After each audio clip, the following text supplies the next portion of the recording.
विकास दिव्य कीर्ति ने coaching centre हादसे पर दी प्रतिक्रिया, माफी भी मांगी। आपको बता दें, राजेंद्र नगर के कोचिंग सेंटर पर हुए त्रासद हादसे के बाद जहां 3 यूपीएससी स्टूडेंट्स की मौत हो गई थी, दृष्टि आईएएस के संस्थापक विकास दिव्य कीर्ति ने पहली बार अपनी प्रतिक्रिया दी है। इस घटनाक्रम पर उनकी चुप्पी पर उठ रहे सवालों के बीच दिव्य कीर्ति ने देरी पर खेद जताया और घटना के प्रति अपनी संवेदना व्यक्त की है।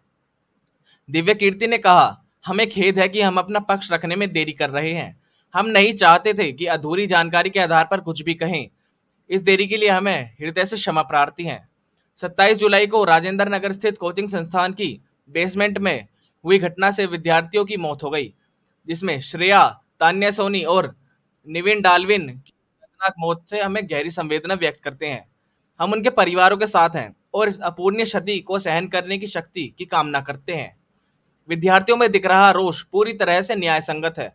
यह आवश्यक है कि इस रोष को उचित दिशा मिले और सरकार कोचिंग संस्थानों के लिए स्पष्ट दिशा निर्देश लागू करे।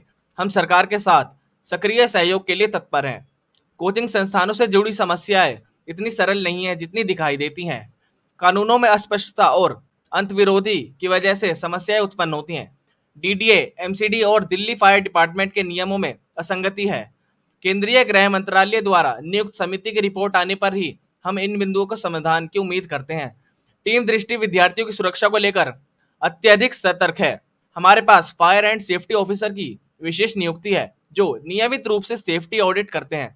हर भवन में आपात स्थिति के लिए 2 या अधिक रास्ते सुनिश्चित किए गए हैं। दिल्ली नगर निगम द्वारा हाल ही में की गई कार्यवाही स्वागत योग्य है। इस समस्या के स्थायी समाधान यह है कि सरकार दिल्ली में कुछ विशेष क्षेत्रों में कोचिंग संस्थानों के लिए कुछ नियम लागू करे। यदि सरकार खुद क्लासरूम, लाइब्रेरीज और हॉस्टल तैयार कराएगी तो न किराए की समस्या होगी और न ही अन्य प्रावधानों की।